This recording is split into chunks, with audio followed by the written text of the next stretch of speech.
प्रधानमंत्री नरेंद्र मोदी की अगर एक बात करें, मैं उनका प्रशंसक था और उस वक्त वो अच्छी बातें करते थे लेकिन वो दिल्ली आके बदल गए। पुलवामा हुआ तो मैंने छूटते ही ये कहा प्रधानमंत्री को कि ये हमारी गलती से हुआ है। उन्होंने मुझे कहा कि नहीं आप इस पे चुप रहिए। अपोजिशन वीक नहीं है, अपोजिशन निकम्मा है, निठल्ला है, कुछ नहीं करता है। वो कांग्रेस एक आलसी पार्टी बन गई है। बीजेपी का आप कुछ ही कहें, वो हर दिन राजनीति करती है, हर वक्त राजनीति करती है।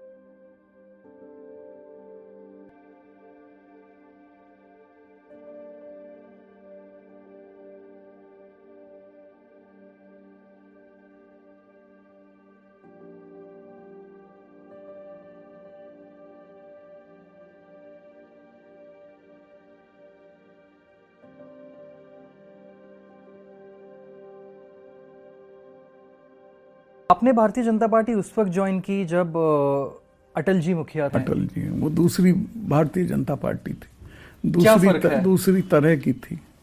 उसमें छोटापन नहीं था, उसमें लिबरल थी, इस तरह की नहीं थी जैसी अब है। 2 दशक आपने देखे हैं, 2004 से 2014, 2014 से 2024। अब जी। क्या अलग रहा है भारतीय जनता पार्टी के लिए इन 2 दशकों में? सबसे बड़ा एक फर्क आपके हिसाब से क्या है? नहीं, फर्क ये है कि जो वो लीडरशिप थी लिबरल, उसको आउट कर दिया गया, उसको उसमें भेज दिया गया कौन सा मंडल होता है। और जो लीडरशिप आई नई, उसके कोई नियम कायदे नहीं है, उसके कोई वैल्यू सिस्टम नहीं है। उनका वैल्यू सिस्टम था अटल जी का, आडवाणी जी का।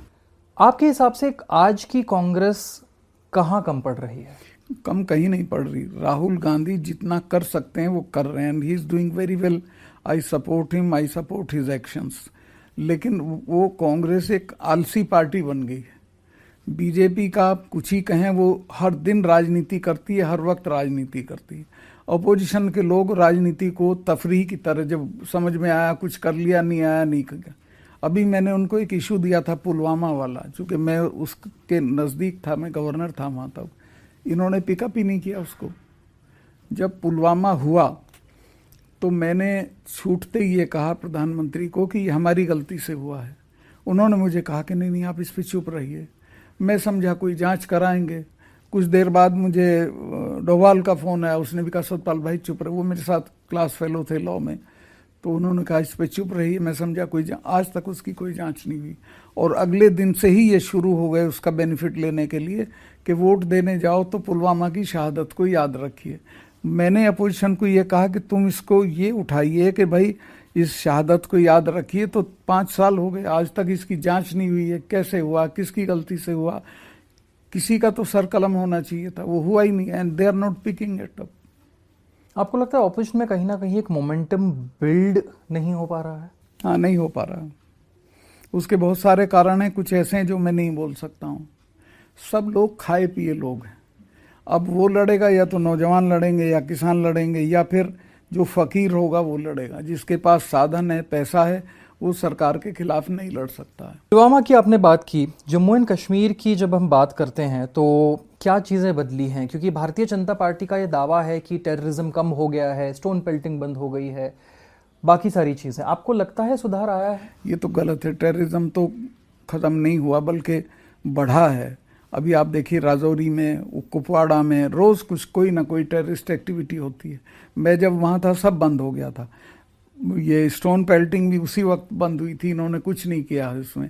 और अब जो वहाँ के गेंस थे वो सब फिल्टर अवे हो रहे हैं, चूँकि ये कुछ कर ही नहीं रहे हैं। वहाँ डेवलपमेंट कराना चाहिए, लोगों को अपने विश्वास में लेना चाहिए, ये सब काम नहीं हो रहे हैं। पुलवामा पर आपने अपना स्टैंड काफ़ी बार क्लियर किया है।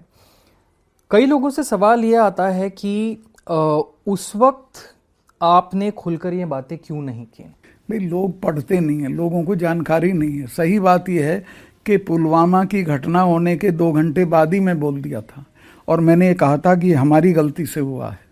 प्रधानमंत्री कहीं अपनी शूटिंग करा रहे थे नेशनल कॉर्बेट पार्क में, वो मुझे शाम को मिले तो मैंने उनको बताया। उन्होंने कहा क्या है? मैं कहा ये हमारी गलती से हुआ। तो बोले चुप रहो। मैंने समझा कोई जांच वगैरह कराएंगे, और तब मैं पद पे था, ये नहीं कि पद छोड़ने के बाद। उन्होंने 5 एयरक्राफ्ट मांगे थे जिससे वो सारे पूरी भीड़ को फेरी कर सकते थे, लेकिन इन्होंने नहीं दिए। जबकि देते, मैं तो वहाँ जब स्टूडेंट्स फंस जाते थे उनको जहाज से मंगाता था, और सड़क से अगर ना चलते तो ये घटना ही नहीं होती। आपको लगता है उस वक्त आप कुछ अलग कर सकते थे? शायद अगर उस वक्त आप इस मुद्दे को लेकर इस्तीफा दे देते तो एक स्ट्रॉन्गर पॉलिटिकल मैसेज जाता। देखिए, लोग तो अपनी सहूलियत से बोलते हैं, आप एक जिम्मेवारी से लीजिए। मैं एक स्टेट का हेड था, मैं वहाँ कोई क्राइसिस प्रेसिपिटेट करने के लिए नहीं था, मैं तो समझाना बुझाना बोलना यही कर सकता था। वो मैंने किया, प्रधानमंत्री से भी कहा, इनसे सबसे कहा, लेकिन उन्होंने नहीं कहा। तो रोज़ रोज़ तो मैं इस्तीफा नहीं दे सकता हूँ कि इस चीज़ पे दे दो और उस चीज़ पे दे दो। इसको मैंने हाईलाइट भी किया, मैं बोला भी, सेम डे बोला। बीजेपी आज की तारीख में आपके हिसाब से इतनी पावरफुल क्यों है कंट्री में एज अ पार्टी? इसलिए है कि वो 24 घंटे राजनीति करते हैं। अपोजिशन वाले तफरी की तरह राजनीति करते, कभी किसी दिन आए तो कुछ कर लिया, नहीं तो नहीं किया। बीजेपी में डेडिकेटेड वर्कर्स हैं और वो हर वक्त लगे रहते हैं। बीजेपी की पावर और ग्रोथ की अगर बात करें तो लोग कई कारण देते हैं। एक कारण ये है कि भारतीय जनता पार्टी में ग्राउंड लेवल रीच बहुत है। दूसरा कारण ये दिया जाता है कि सेंट्रल एजेंसीज का उपयोग अच्छे से कर सकते हैं, अच्छे से कर रहे हैं वो। और तीसरा कारण ये दिया जाता है कि ऑपोजिशन वीक है। ऑपोजिशन वीक नहीं है, अपोजिशन निकम्मा है, निठल्ला है, कुछ नहीं करता है। अपोजिशन मुझे बताएं पिछले 10 महीने में उन्होंने क्या किया? कोई मूवमेंट नहीं खड़ा किया। प्रधानमंत्री नरेंद्र मोदी की अगर एक बात करें, आपको याद है आप पहली बार कब मिले थे उनसे? सबसे पहली मुलाकात? हाँ, नहीं, सबसे पहली तो मेरी उनसे जब वो गवर्नर वहाँ थे, चीफ मिनिस्टर तब हुई थी। आपको क्या याद है उस मुलाकात के बारे में? मैं उनका प्रशंसक था और उस वक्त वो अच्छी बातें करते थे, किसानों के पक्ष की बातें तक करते थे। उन्होंने एमएसपी के लिए प्रधानमंत्री को चिट्ठी भी लिखी थी, लेकिन वो दिल्ली आके बदल गए। वो कौन सा वक्त, क्षण, समय या इवेंट था जब आपने सोचा कि आपको ये वोकली चीज़ें पब्लिकली रेज करनी पड़ेंगी? किसान आंदोलन के वक्त मैंने 10 दिन सोचा कि मैं गवर्नर हूँ, मुझे बोलना चाहिए कि नहीं बोलना चाहिए, और अल्टीमेटली मैंने तय किया कि बोलना चाहिए। मैं अपना इस्तीफा जेब में रख के इनसे मिलने गया और मैंने कहा, साहब ये 4 महीने, तब 4 महीने हुए थे, 4 महीने से बॉर्डर पे पड़े हैं, इनसे कोई बात कर ले। तो अरे छोड़ो सतपाल भाई, चले जाएंगे। फिर मैंने कहा कि आप ना करें, कोई और कर ले। कि नहीं, ये बिना ही बात चले जाएंगे। तो मुझे थोड़ा असहज लगा और मैंने कहा, साहब ऐसा है, आप इनको जानते नहीं हैं, ये तब जाएंगे जब आप चले जाओगे। तो वो एकदम उससे हक्के बक्के रह गए। मैं कहा, इन सिखों के तो गुरु ने अपने 4 साहबजादे कटवा दिए थे, लेकिन समझौता नहीं किया था। और ये जाट, ये तो 6ठे महीने उस पर लाल किले पे चढ़े रहते थे। तो ये कौमें या ये लोग लड़ाई लड़ने के लिए नहीं है, इनसे बातचीत करके मामले को सुलझाया जाता है। उस वक्त उनकी समझ में नहीं आया, लेकिन 2 महीने बाद फिर माफ़ी मांग के काले कानून वापस किए तीनों। आपका मतलब, आपको क्या लगा उस वक्त जब उन्होंने? उस वक्त मुझे लगा कि ये इनकॉरिजेबल केस है, इसमें सर फोड़ने से कोई फ़ायदा नहीं।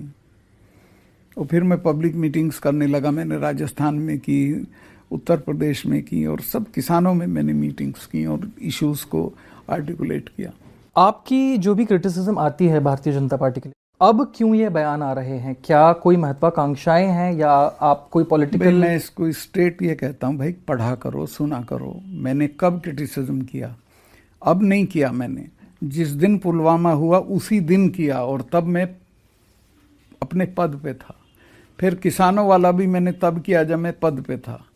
तो महत्वाकांक्षा वाला तो होता है उस वक्त अपने को बचा के, और अब बोल रहा हूँ, वो महत्वाकांक्षा तो मेरी है ही नहीं। मुझे तो, मैं नाम नहीं लूंगा, कई पार्टियों के नेता है हमारे यहाँ से लड़ लो, हमारे यहाँ। मैं कहा नहीं, अब मैं कोई चुनाव नहीं लड़ूंगा।